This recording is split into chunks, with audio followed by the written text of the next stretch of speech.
everybody. My name is Eli. I'm Jason. I'm Caden. I'm Jaden. And we are the YHWH the Torah YouTube channel. And we know that your time is very valuable, and we thank you guys very much for joining us, and we appreciate you guys listening, and everybody that is out there. We are extending our family table to all of you guys, and we know that your time is very valuable. And we had a lady comment on there and said we were too silly in our last one, and I guess I'd like to let everybody know, I guess first and foremost, is that this house is with 10 pit bulls and the kind of stress and the kind of craziness that we have in this house, that silliness is real rare. It's usually sternness, it's usually on edgedness, it's usually not a great time a lot of times. And so we are a very high performance, and we live out in the middle of a jungle, and there's a lot of things that could actually end up killing us every single day. And so it is actually stressful. It's not like living in the city or living in the North America. You get up every morning and you know that you'll go to bed every night. We can be bitten by snakes and caterpillars that kill you. There's a tremendous amount of things that can go wrong in this house, and so we are on edge quite a bit. And so I appreciate her comment that said we were silly, but as a family, we should actually be enjoying the Word of Yah. We should be able to laugh and joke, and our Creator doesn't want people sitting there crazy and sad and upset and everything. So I guess if you guys believe this is silly, I am super, super sorry. It is not silly to us. It is very important to us, and that is why we are spending our time doing this with you guys and figuring out what the laws, statutes, and commands of our Creator are. So hopefully you guys can relax out there and have a little bit of a good time with us while we are able to have good times. And a lot of you guys, you can listen to the other episodes that we have, and you can tell when there's a lot of stress, a lot of issues. We're not as bubbly as we are on some days. Today, we're actually recording this on a Sabbath day, so that we have it for tomorrow, because we never know in rainy season if we'll actually have a day without rain, and the rain is almost unbearable. You can't even hear anything, and we feel like we're screaming, and it just doesn't feel like it's a real good lesson. And so we try to record these when we can. And so on a Shabbat, we actually have a little more time to chill and to hang out and to, I guess, I don't want to say be silly, but be freer than we are on an average day. So with that, gentlemen, how the heck are you guys doing? Good. Went over that today. Today is still the same day, but I hope you guys are doing well. And we ended up with 2 commands, which, let me scroll to the bottom of this, that I guess it took me off guard a little bit because I didn't know, honestly, about this. So we ended the other day, and we've been on, this is making noise, sorry. We ended on Command 49. We've been on Command 49 for like the last 4 or 5 chapters. And then we had one in Exodus 30. These are the ones that kind of took me off guard because I didn't know there's like a command. I did know that there was, you shouldn't mix this stuff. I remember this from back in the days when I was reading this. I'm like, oh, that's really weird. But when you write it down, it becomes something totally different. So let's go over the 2 commands here that we got last time. Commandment 50, do not make or use on a normal person. And what that means is this stuff right here. Principal spices of pure myrrh, sweet cinnamon, sweet calamus, cassia. So basically whatever these ingredients are mixed in this proportion, we are not supposed to ever use on a person. And then we ended up with this here, and do not make or use on a normal person, right? And so this is like Yah's special perfume or something of the sort. I don't know exactly why he wouldn't want us to do this, but he has his ways, and his ways are always right. Just like when you're not supposed to mix wool and linen together, it creates a frequency that'll harm you as a human. So we would know this stuff, but this is what Yah likes. And so this command 51 is talking about sweet spices, stacta, anka, galbanum. These sweet spices of pure frankincense, right? And so you're not supposed to take these, and we have another reference to this down there, and we might put a different version in there. That is the different version. That's a different version right there. Okay, yeah. So then the Lord said to Moses, take sweet spices, stacta, I don't know, stacia maybe, onycha and galbanum, sweet spices with pure frankincense in equal amount, right? We wouldn't do this because Yah says do not make this. So that's where we are at. All right, gentlemen, let's get into this and let's continue on. First of all, let's go to this, pop this in, and hopefully it doesn't let us down. And then we will go here, and it looks like we're all good. So we are Exodus 30? 31. Okay, so let's head over here. Both of these. Okay, so Exodus 31, and Eli, we got this. Here we go. And much love to everybody. Thank you again for spending some time with us and for spending the time with the word of Yah.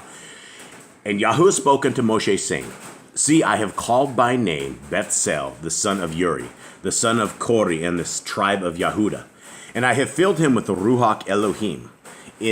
What did you guys say? Ruach of Elohim. Ruach of Elohim, spirit of Elohim.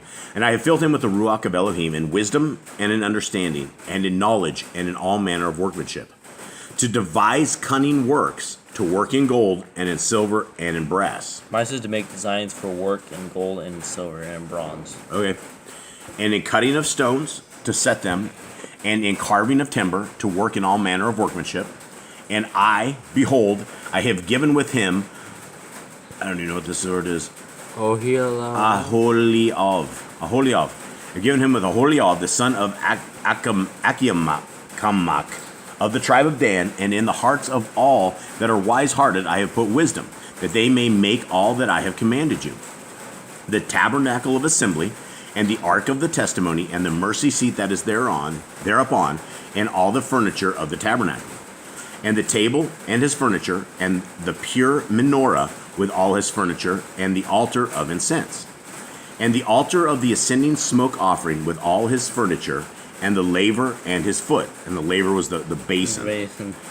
And the cloths of service, and the holy garments of Aaron the priest, and the garments of his sons to minister in the priest's office. And the anointing oil and sweet incense for the holy place, according to all that I have commanded you, shall they do. And Yahuwah spoke unto Moshe, saying, Speak unto the children of Yisrael, saying, Truly my Shabbats ye shall guard, for it is a sign between me and you throughout your generations, that we may know that I am Yahuwah Mekodishikem. I don't even know how to say that right. Let's try that. Oh, I didn't have a... Up in the NIV it says, who makes you holy. Makes you holy. So, like Mekodishikem. Okay, so this is a... we're running into a command, right? But this is going to be a sub-command. Mm-hmm. And so we need to add this into the sub-command. So Exodus 31 will be a commandment under the commandment of keeping the Shabbat that we already have. Ye shall guard the Shabbat, therefore, for it is holy unto you. Everyone that defiles it shall surely be put to death. For whosoever does any work therein, that soul shall be cut off from among his people. I'm going back up real quick to 13. It says throughout your generations. Those people all came and they went. Does that mean the Shabbat is gone? No, all generations. It says throughout your generations. I mean, technically, still the generations. We can still technically be the generation of the Israelites. Yep, that's true. All right, and 15. 6 days may work be done, but in the seventh is the Shabbat of rest, holy to Yahuwah. Whosoever does any work in the Shabbat, he shall surely be put to death. Wherefore the children of Yisrael shall guard the Shabbat, to do the Shabbat throughout their generations for a perpetual covenant. It is a sign between me and the children of Yisrael forever. For in 6 days Yahuwah made the heavens and the earth, and on the seventh day he rested and was refreshed. And he gave unto Moshe, when he had made an end of communing with him upon Mount Sinai, 2 sapphires of testimony, sapphire stones written with the finger of Elohim. All right, so this is real short. I guess we're going to make it out of this without a lot of time. But I guess even though it is short, I would have to say that it's very important. We just ended up with 1, 2, 3, 4, 5, 6 verses that all talks about Shabbat. And if you ruin it, if you screw this up, you're to die, right? It says you should die. There's a couple points in here. We should be put to death. If you do any work on it, you will die. So I mean that is crazy. What happens though? If you have to do work? What happens if your cow falls? If your oxen falls in the ditch, you It have to talks go about save it. it. What happens if your neighbor comes over and needs absolute help? Like there's something going on. It is better to do good on the Shabbat than the Pharisees are doing. Says who? That's what Yehoshua said, our Messiah. Right. And when did he say this? He said When he healed the man's hand in the synagogue, the Pharisees came to him and said, "Why are you working on the Shabbat day? Don't you know that it's wrong to work on the Shabbat day?" And he goes, "What is better to do, evil on the Shabbat or to do good?" And they said, "Well, it's better to do good on the Shabbat." He goes, "Therefore, I've done good by helping this man and heal his hand." But what about our Messiah? Everybody says that Jesus is our Sabbath. You guys remember that? Literally makes zero sense. That is like You can the keep most- Sabbath any day you want because Jesus is our Sabbath, is what I've heard hundreds of times. Yeah, man. According to Yah, he has his set dates, right? Throughout the entire Bible, he's always had his set dates on everything. He's never once said, "All right, I'll be the day you choose to celebrate Passover." Or people every single year they celebrate their own birthday, right? Why don't you just say, "My dad is my birthday. I will celebrate my birthday whenever I want." It doesn't make sense. You have your set date, and so does Yah. He has his set days of what he wants. And if you were to say Jesus is my Sabbath, you're basically defiling everything he said. You're basically disobeying him just because it's more comfortable for you. Yeah, and again, it always comes to 2 Timothy 2:15. Study to show thyself approved unto Yah, a workman that needeth not to be ashamed, rightly dividing the word of truth. And when we rightly divide the word of truth, we cannot trump pieces of the Bible. You cannot take something out of the letters of Brother Paul, and have him, you can't trump this, right? I mean, so many people have freed themselves from the law because they believe that what their pastors told them about the letters of Brother Paul, and it's bad. It's abomination. And if we are not keeping Sabbath, and back in the day, if you were working on the Sabbath, you were pulled outside and died. Now, do you think this was like, where do we draw the lines, right? What happens if you have a piece of paper on the ground in your kitchen as you walk by, you drop something? Do you pick up that piece of paper? What does this piece of paper have on? I mean, if this piece of paper is like something that needs to, like, if it's like you're working with a piece of paper. Well, you why would you walked to the fridge, you opened the fridge, and a piece of paper flew out of the fridge, hit the ground. Do you pick this up? I would say, yeah, pick it up. Yeah. These are tricky questions. Huh? It's not like you're going to like start a fire and pick up sticks. You're just picking the paper and put it back where it was. So this is where we would want to study to show ourselves approved, right? And we have past things where we know that the guy that was picking up sticks, right?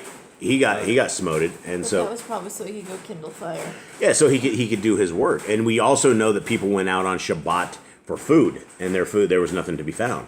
And so I don't know. These are the questions. These are trick questions. I do not know. It's like the question I asked you guys the other day. I can't remember what it was, but we did not know the answer to it. It was if blood transfusions. Blood transfusions, yeah. And there's a couple of our brothers and sisters out there that were talking about that. And one of our sisters was talking about maybe it would be okay if you're sharing a life or saving a life. While another sister was talking about her sister, where she basically started taking blood transfusions years ago, and now that's all she is she's doing blood transfusions, and I don't have the answers to a lot of this stuff. Where does it have the technicality? I believe that the way the Jews do this is improper. They have like 1,000 commands for Shabbat, to where they even would hire a Gentile to flip their lights on and do things of that nature. And I don't believe that is what rest is about. I do not believe that. And I would say if a piece of paper fell out of your fridge, I would say if it's something, you would pick it up, right? I mean, you're not starting a project. You're not, going under your stuff. I'm just giving us tricky questions to kind of go over to try to figure this stuff out. And I don't have the answers to it. Some people are like, absolutely not. The Jews would not pick up a piece of paper on the ground. But I mean, if you are, we're trying to follow the laws, statutes, and commands to the absolute best ability that we have. And there's nothing more important than pleasing our Creator. Okay, so I guess with that is going to end a kind of a short segment here.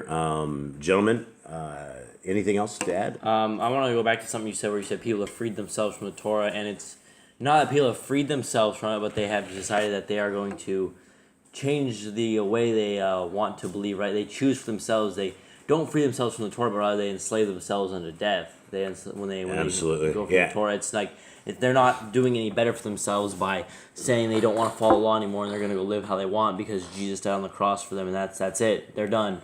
They're doing harm to themselves in the future because, like we say when we do our Youth for Yah, every action has its consequence, whether now or 100 years from now, whether in the next life, there's going to be a consequence, or whether good or bad that you do.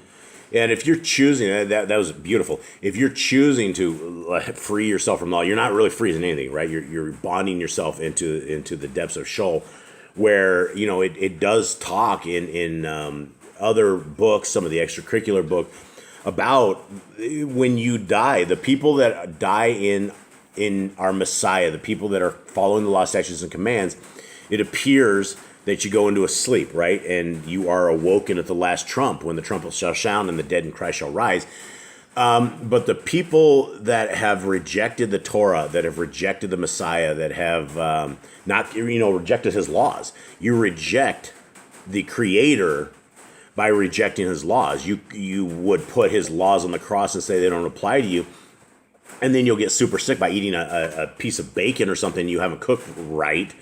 And, it's an abominable food. But yet the bacon and pig is one of the greatest traps the Christians will ever have, that they will ever fall into, because they refuse to give up their pork, because it makes them very angry. It makes them so angry. There's turkey bacon. It's turkey, not pig. Yeah, there's turkey bacon, and it's not the same thing, right? It does not. It's been, I don't know how many years, 7 years since we've had pork. I don't know, maybe 8. I don't remember, but almost 9 years, and so I remember, and you guys will probably remember it less, but I grew up with BLT sandwiches. I grew up with abominable foods and things of that nature, and you can give it up. It's I guess it's cheaper than beef, I guess is what they say, and that's how the USA always labeled it. It was like the cheap white meat or something, or the next thing. I mean, and that's the thing is all of the producers of pigs, they make their money selling you pig. And it's easy to raise pigs. Pigs are super easy, and they have a ton of little piglets, and they all grow up to be big old fat nasty things. And they're it's abominable. So and if you look throughout the entire Bible, right, no Yisraelite had a pig farmer. There were no groups of pigs in the Yisraelite camps, right? How do we know that? There was never a pig in there. They had pigs in the Gentile lands. You had all the pigs in Gentile lands. That's why pigs were unclean. So would it be bad to have a herd of pigs?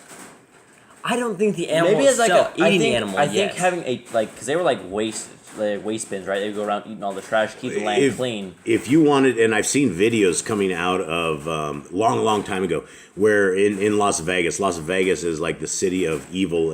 It's actually every place in Babylon now is a city of evil. But they have, and you guys wouldn't know this, but when you go to Vegas, there's like buffet lines. Mm-hmm. And for those who don't know what a buffet is in the States, North America, it's all you can eat, right? They have trays and trays and trays and plates of food, and it never stops. But they make that food every single day, and they had to dump it out to the pigs. And so there's pigs outside of Las Vegas, and they would consume everything. Like, they would just take all the huge truckloads of excess food, and it makes North Americans look really, really bad when you're dumping out like all this beautiful steaks and all this stuff to the pigs, because where else are you going to do it? But that's what they do, is they're consumers. So I would see that there would be a place for pigs if you needed to get rid of trash and stuff of that nature, right? You're not going to be, there's no other animals that's going to consume that kind of food out of Las Vegas like a pig, right? They're just, they're going to nail it. Maybe it's a pack of dogs and things, but it's not going to be the same as a pig. Yeah, pigs are like, they can just eat. They can eat and they don't get hurt, right? They can completely eat. They live with the kind of worms and the kind of bacteria in them that would annihilate a human.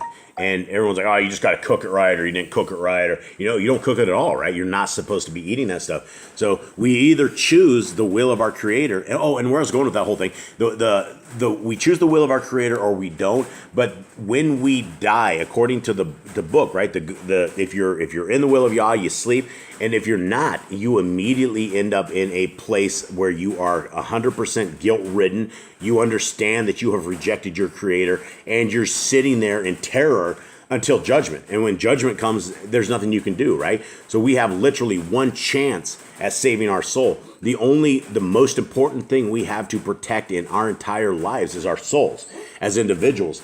And we cannot, and just like myself, I cannot pay your way into the Shamayim. I cannot pay your way into the kingdom. Everything is your guys' choice, just like it's all of you guys out there. We choose what we want to do. And at the end of the day, we can either choose against the will of Yah or we can go with him. And there's no reason not to go with him, right? Our dog's over there sleeping, if you guys can hear. She's dreaming. So she's making squeaking sounds. So that's basically it. Anyone have any kind of, Eli, you're not saying anything. What do you got here? Follow the Torah. Follow the Torah. I want to say one more thing is that, remember when Yeshua told it was not Lazarus, but the rich man, and he's like, let me go back and at least tell all my family to listen. And he goes, they had Moses and they had the Torah and they still the prophets and they still don't listen. Don't be like that person. If you're hearing this today, this is for Yah. He obviously sent you here for a reason that you need to change your life around. You need to open your Bible and understand that the Torah is good, and if you are living in a life of sin, it's time to turn around so you do not end up asking Abraham for a dip of water because it's so hot, right?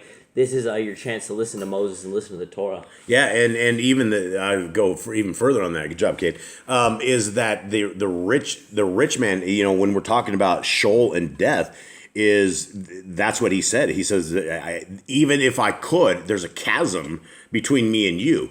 They can't see you, you can't get to them. But in your life, you had the good things, but Lazarus had the bad things, and now you're having the bad things. And it's not, we get wrapped up into 80 years of life or whatever our years are, right? Especially as kids, as youth.